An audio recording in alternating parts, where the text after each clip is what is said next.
3, 2, 1. The reservation wage, part of our lecture series on labor supply. In this video, we're going to discuss the choice workers make of whether to work or not, and we'll explain this using the term reservation wage. When workers decide whether to accept a job, they're going to think about many factors: the benefits, how hard they would have to work, whether it's work that they enjoy doing or not, whether it's work that their friends are doing or not, all these things, whether it's inside or outside, or there's a lot of travel.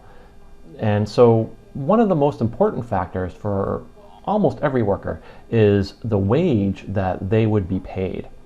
And it's possible to get a wage so low that a worker would rather not work rather than accept a job.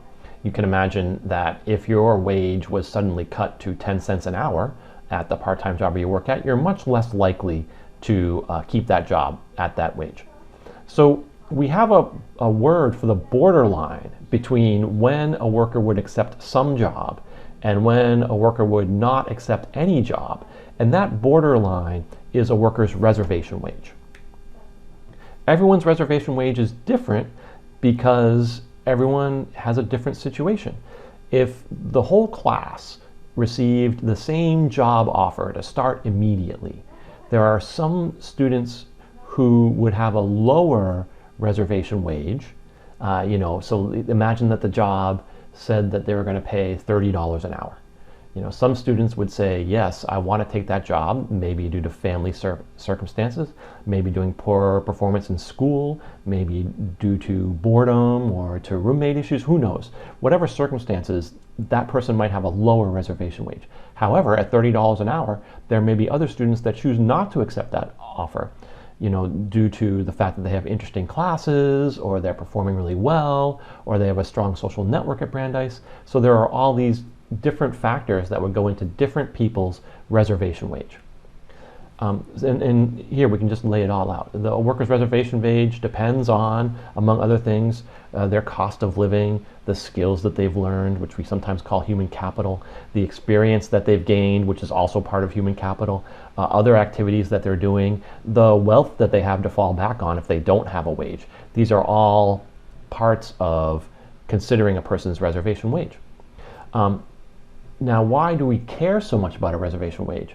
Because if a person can't find a job above their reservation wage, they are not in the labor market. We are not attracting this person into the labor market because they can get no job at their reservation wage. So we've lost this person from the labor market, and a lot of policies are designed to bring this person back into the labor market by either offering them job subsidies or tax credits or some other way to raise the wage of the job offer to something that would be above a person's reservation wage.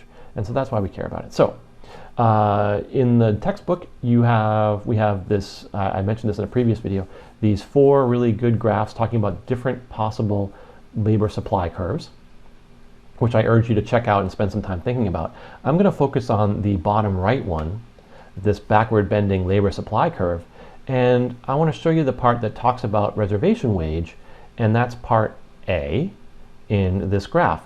Now, what is this person's reservation wage?